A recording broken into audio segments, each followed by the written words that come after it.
Pending సీట్లపై కసరత్తు తీవ్రం చేశాయి కూటమి పార్టీలు. అనేక సమీకరణాలను బేరీజ్ వేసుకుని అభ్యర్థుల ఎంపికపై దృష్టి పెట్టాయి. అయితే చాలా స్థానాలు ఈక్వేషన్ సెట్ కాక కొత్త తలనొప్పులు తెచ్చిపెడుతున్నాయి.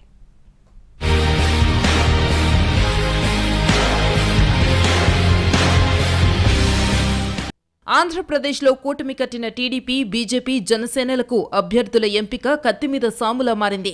ఆశావహులు భారీ సంఖ్యలో ఉండడంతో పాటు సమీకరణాలు కూడా అనేక ఇబ్బందులకు కారణమవుతున్నాయి. 3 పార్టీలు కలిపి ఇంకా 20 స్థానాలకు అభ్యర్థులను ప్రకటించాల్సి ఉంది. టీడీపీ 7 స్థానాలకు, జనసేన 3 స్థానాలు, బీజేపీ 10 అసెంబ్లీ స్థానాల్లో అభ్యర్థులను ఖరారు చేయాల్సి ఉంది. దీంతో ఆయా స్థానాల్లో ఆశావహుల్లో మరింత టెన్షన్ పెరుగుతోంది. విజయనగరం, ఒంగోలు, అనంతపురం, కడప పార్లమెంటు స్థానాల్లో అభ్యర్థుల ఎంపికలో సామాజిక సమీకరణాలకు పెద్దపీట వేయనున్నాయి పార్టీలు. ఉత్తరాంధ్రలోని విజయనగరం లోక్సభ స్థానం తూర్పు కాపులకు కేటాయించే అవకాశముంది. శ్రీకాకుళం, అనకాపల్లి స్థానాలు కొప్పుల వెలమలకు కేటాయించాయి టీడీపీ, బీజేపీ. ఇక విశాఖలో టీడీపీ తరఫున కమ్మ సామాజిక వర్గ అభ్యర్థి భరత్ బరిలో నిలిచారు.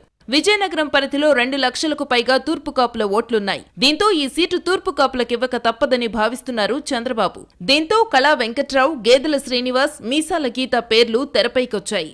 వీటితో పాటు అశోక్ గజపతిరాజు పేరును పరిశీలించే అవకాశమున్నట్టు తెలుస్తోంది. ఒంగోలు, కడప పార్లమెంటు స్థానాలకు గాను రెడ్డి సామాజిక వర్గానికి ప్రాధాన్యత లభించే ఛాన్స్ ఉంది. అనంతపురం పార్లమెంటు నుంచి మాత్రం బీసీకి అవకాశం దక్కే పరిస్థితులున్నాయి. టీడీపీ నుంచి దర్శి, చీపురుపల్లి, భీమిలి, అనంతపురం అర్బన్, రాజంపేట, గుంతకల్లు, ఆలూరు నియోజకవర్గాల్లో ఇంకా అసెంబ్లీ అభ్యర్థులను ప్రకటించలేదు. జనసేనలో పాలకొండ, విశాఖ సౌత్, అవనిగడ్డ స్థానాలకు అభ్యర్థులను ప్రకటించాల్సి ఉంది. జనసేన 2 చోట్ల పోటీ చేస్తుండగా అందులో కాకినాడ నుంచి తంగెళ్ల ఉదయ్కు అవకాశమిచ్చింది. మచిలీపట్నం నుంచి బాలశౌరి పేరు ఖరారైనట్లు చెబుతున్నా ఇంకా ప్రకటించలేదు. ఆయన పేరు అవనిగడ్డ అసెంబ్లీ అభ్యర్థిగా పరిశీలిస్తున్నట్టు ప్రచారం జరుగుతోంది. మొత్తానికి పెండింగ్ లో ఉన్న 20 సీట్లలో సమీకరణాల్లో భాగంగా ఎవరెవరికి దక్కుతాయన్నది ఆసక్తికరంగా మారింది.